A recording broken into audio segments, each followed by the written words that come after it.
Blessings, it's Priya again. Many years ago, when I was in University of Sydney for a short time, I was working as a casual employee at a bank.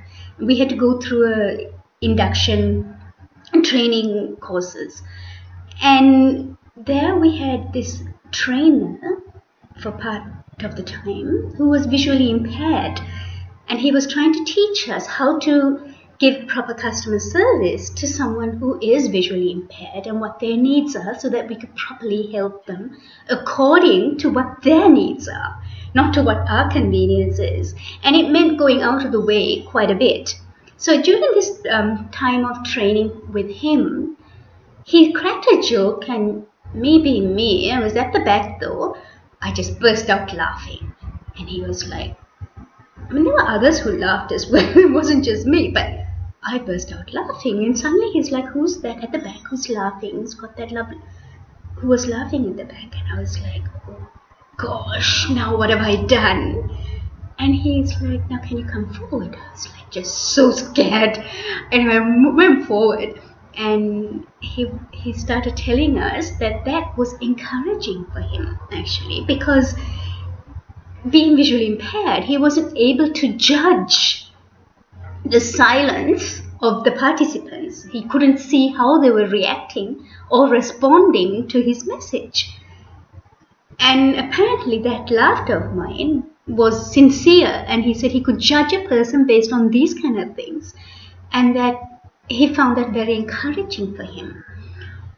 So I had to be his assistant for the rest of the training program. But hey, life goes on. No, but this has a lot of things to do.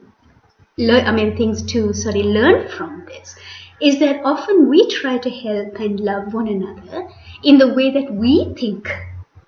Okay, we've said it, so they should understand that.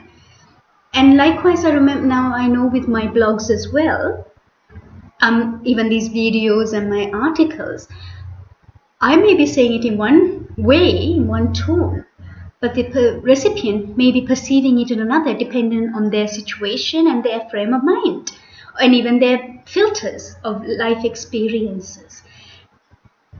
In this case, I really can't do anything because I don't know people one-on-one. But in situations where we are with friends and interacting with people on a one-on-one level, we can't always say that the message is being said, and if they take it that way, that's their problem, as long as we have tried to explain the situation.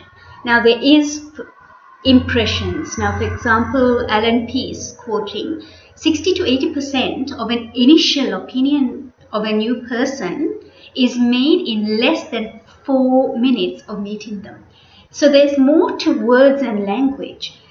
And it's helpful to understand these various aspects that feed into miscommunication, because miscommunication leads into breaking of relationships or tension of relationships or strained relationships. Now, at the end of the day, you and I are believers, and God has called us to live at peace with one another as long as it depends on you. And in fact, the second greatest commandment is love one another as yourselves. So it's not an option, it's a commandment. Yes, on the other hand, we need to be harmless as doves and wise as serpents. So how do we love people? There's so many things like gender differences, generalizations, obviously, love languages, body language, our own personal fears and insecurities of ours and as of the recipients. There's so many factors going on. And I always find it a great, sometimes difficulty to know when to be as harmless as a dove, but when, and to continue in love, because God could be doing something in me through the difficult person and also through me for the difficult person. And when to step away so that I'm not feeding into their sin, not feeding into being the doormats for them to abuse me or mistreat me further.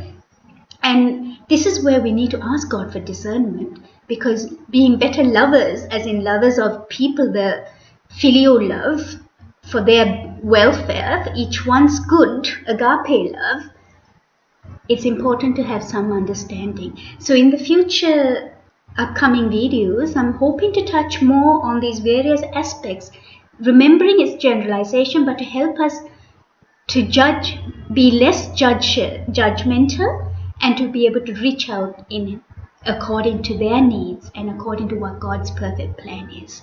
Bless you. Till next time. Bye.